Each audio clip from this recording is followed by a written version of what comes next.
We just had a major report come out from Adrian Wojnarowski regarding the Toronto Raptors head coaching search, as a bunch of new names are now listed as potential candidates for the Raptors' vacant position. So we'll break that down, including Ime Udoka calling the Toronto Raptors too woke to go up there given his history. And I do want to talk on the Milwaukee Bucks absolutely selling the first round of the playoffs as the number one seed. So lots of stuff to break down in this video. So without further ado, let's jump to the first topic of discussion.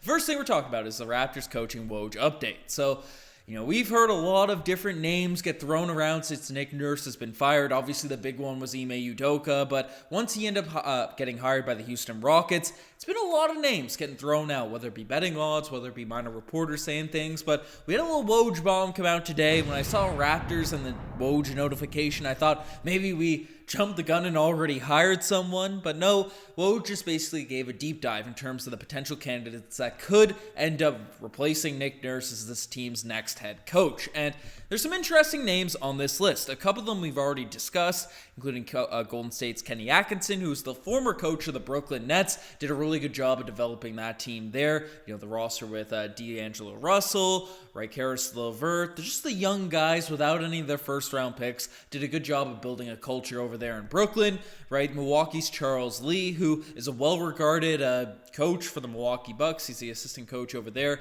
Solid defensive mind. The players seem to like him there in Milwaukee, and his name's being floated around in a few head coaching vacancies in the last year or so. And then Phoenix's Kevin Young, San Antonio's Mitch Johnson, Sacramento's Jordi Fernandez, Memphis's Darko Rajakovic, and Miami's Chris Quinn. So I won't dive into each of these names, each of these different coaches. They're all assistant coaches for different teams. Chris Quinn is an interesting name, as obviously he used to play in the NBA. He's been a long-time assistant down there in the Miami Heat. It's been a big part. Jimmy Butler's talked about him being, Heat culture type of guy. But, the Toronto Raptors are definitely taking a wide breadth of candidates that they're going to be interviewing, that they're going to be discussing this potential role with. And I am very happy about this because the Raptors, they're in a spot where we don't really need to rush, especially with Ime, the big fish sort of out of the market right now, right? We got to figure out who, firstly, is going to be able to come in, develop our guys, but also instill a winning culture. So this is a massive decision. And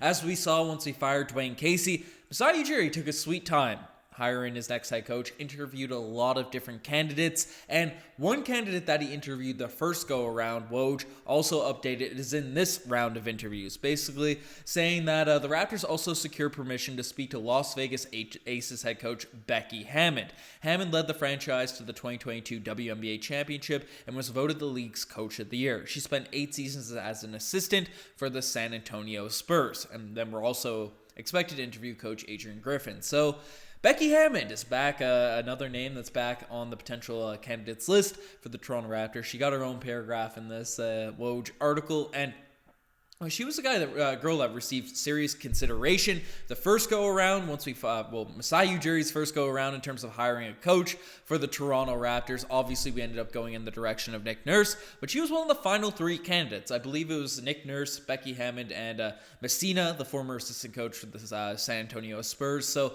lots of different names that the Toronto Raptors are going to be interviewing, and Masai Ujiri came out and said that the first thing that he's looking for in a coach is character, right? So forget all the other stuff. That's the first thing he's going to run through. Maybe have been a shot at Ime Udoka, but lots of names, and we'll see what ends up going on. But don't expect a coach to be hired anytime soon. I think he's going to take his time interviewing people, going through stages of interviews, and then we'll probably be around the NBA draft where we see this coach actually get hired. But if I were to make a prediction in terms of who it could be, I kind of like Kenny Atkinson. Adrian Griffin would be cool. Charles Lee would be cool. Becky Hammond would be making history as the first woman to be a head coach in the NBA. So that'd be an interesting story. But obviously the Toronto Raptors have to go in the direction that's best fit for their team. So we'll see what they end up doing. But as said, the Raptors are looking for character. May have been a shot at Ime, but he came back and threw another shot at the Toronto Raptors. Now, we had a report come out from a French Raptors basketball page, a French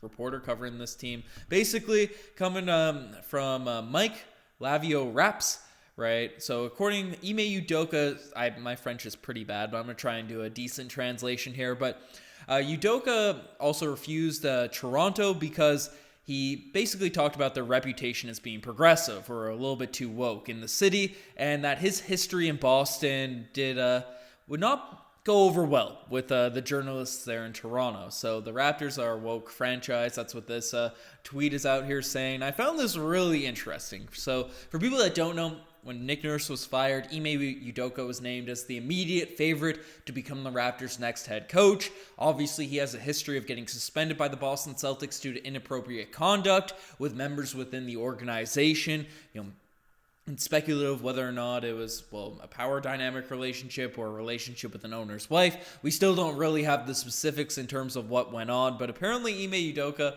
saw Toronto as a destination where he'd be criticized for his history to a serious extent, if he ended up getting hired, in the city of Toronto. So I've seen a lot of people get hyped about this, supporting the Toronto Raptors for being woke and progressive and all these sorts of things. I've seen the other end of things where people are saying, wait, we're missing out on one of the top coaches in the NBA because of our political views as an organization.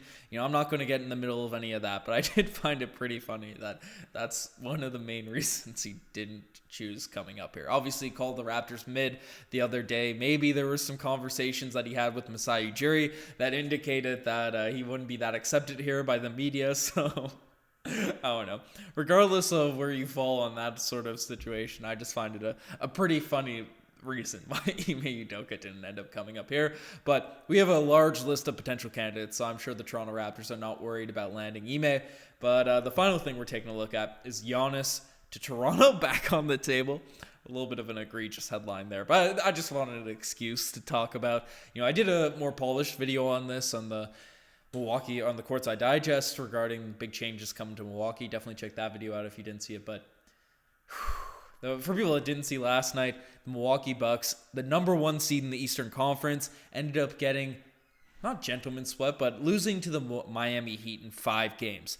4-1 series loss to the 8th seeded Miami Heat. This is the position the Toronto Raptors would have been in if we won the play-in. And I don't know. Obviously, the Miami Heat, they're a talented group. They are a better team than the 8th seed usually, the talent level in that squad is great. Jimmy Butler was remarkable, but what an epic collapse for the Milwaukee Bucks. That is brutal. Giannis is out here missing free throws left, right, and center. Now, to be fair, if you watch the game, he did look hurt, especially trying to shoot those basketballs at the free throw line, but I digress. Mike Budenholzer was an absolute disaster at the end of that game, not calling timeouts when they could have earned them a possession that won it. He subbed out Brook Lopez, which led to an easy layup for Jimmy Butler to tie the game. Just some stupid decisions, and I'm of the belief he's definitely getting fired this summer. Speaking of all this coaching discussion, and I made a whole video on Courtside Digest. I would be shocked. I would be absolutely bewildered if Nick Nurse is not the head coach of the Milwaukee Bucks in like a month. I think for sure the Bucks are going to use this opportunity to swoop in, take a championship, a coach that is proven to be elite when he has the right talent around him. I don't know. It's going to be weird. It's going to suck to be at the other end of these Nick Nurse schemes, especially when the Bucks actually have a really solid roster. But I don't know. I titled the segment "The Raptors."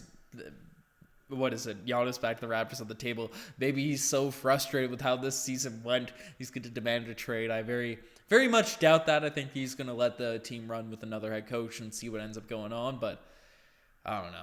It's going to be weird seeing Nick Nurse coaching the Milwaukee Bucks because I'm just absolutely convinced that's going to happen. But let me know what you guys think about all this Toronto Raptors news about the Bucks losing a 1-8 matchup. What a mess there in Milwaukee. But you guys are best to make it as far. Subscribe to the channel if you want to stay up to date with everything regarding the Toronto Raptors. I'm signing out. Cheers.